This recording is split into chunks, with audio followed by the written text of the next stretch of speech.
A day in my life as your Disney Princess Ali. Hey, what's up guys? Welcome back to my mini vlog. This is Disney Princess Ali and samahan nyo ako ngayong araw maging productive.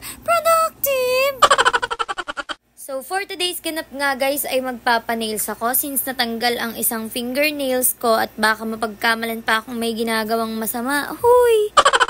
At nang makarating nga ako dito sa pinagpapanailsan ko ay may ginagawa pa si Lola Josa. And take note nga pala guys, siya nga pala ang lola ng boyfriend ko. So coincidence nga guys, since 1 year na akong customer ni Lola Josa noon before ko makilala yung boyfriend ko or apo niya. Nung one time na nag-meet up kami ni Earl, sabi niya saan ako nagpapanails. And then sinabi ko kay Lola Josa, sabi niya, lola ko yun. Hoy, lola mo yun. Shoutout nga po pala kay Lola Josa na magaling gumawa ng nails ko. At this point nga guys, muntik na masira yung gamit ni Lola Josa. Ewan ko baka malas-malasan ata ng kuko ko, kaya hindi na gumana. Charis! Sa mga oras nga na yan, ay pinapanalangin ko talaga na sana, Lord, gumana na siya. At kating-kating na talaga akong palitan ng mga nails ko. After nga ng paggawa ni Lola Josa, ito na ang outcome. O, diba? Ang ganda. Thank you po. Hoy, apaka-OA. Ilalagay ko po pala dito yung page ni Lola Josa. Just click the yellow basket. Aro! Nang matapos nga ako magpa-nails guys, ay hinihintay ko yung boyfriend ko. Kaya napagtripan ko muna tong pusa dahil sobrang cute niya nga. Nakita ko kasi one time to sa post ni Lola Josa. Grabe siya bumayog eh. After so many years nga ay dumating na rin yung boyfriend ko para sunduin ako. O tignan mo naman, kahit busit na busit ako sa'yo, makita lang kitang masaya, napapangiti mo buong araw ko. Kaya niya nga pala ako sinundo guys para dalhin dito sa Pandayan at inggitin ako sa napakaraming bagay. Ano yan? Ay sus, napaka-arte. Siyempre, next ko nga naman ng bago kong kuko pero tignan niyo naman, nilayo niya talaga ako doon para hindi siya mapagastos.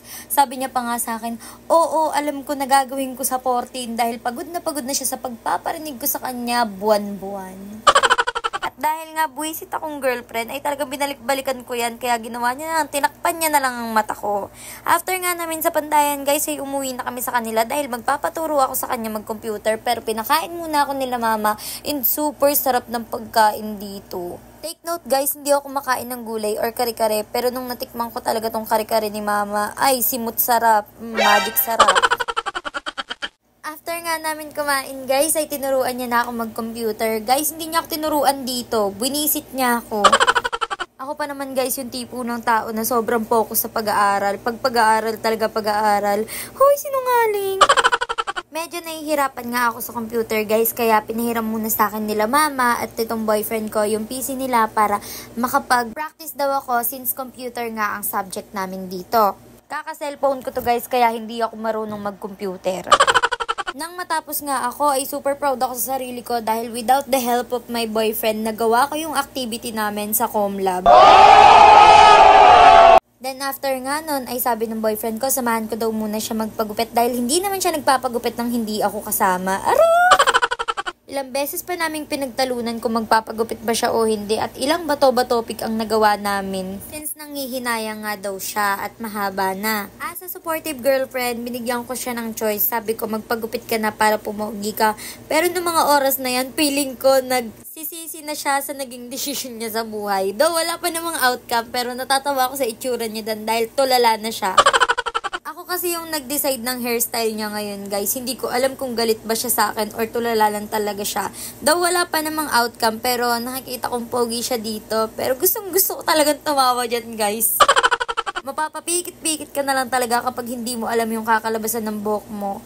Guys, short trivia nga pala kasi. Sensitive siya sa buhok niya. Parang yung buhok niya daw yung nagdadala sa itsura niya, ganun. Kaya feeling niya kapag pangit yung hairstyle niya, pangit din siya, ganun. But after few minutes nga guys, tignan niya naman, nakikita ko na talaga si Daniel Padilla sa'yo. Hoy! Nang makita nga niya ang hairstyle niya, ay tuwang-tuwa siya, nagpapapogi pa siya sa harap ko. O diba, ang galing ko talaga mamili ng hairstyle B. Shoutout nga pala sa nagupit sa boyfriend ko, super galing mo ate, nakuha mo yung gusto niyang hairstyle. After pag-uwi ko nga guys, ay dumating na ang Shopee ko.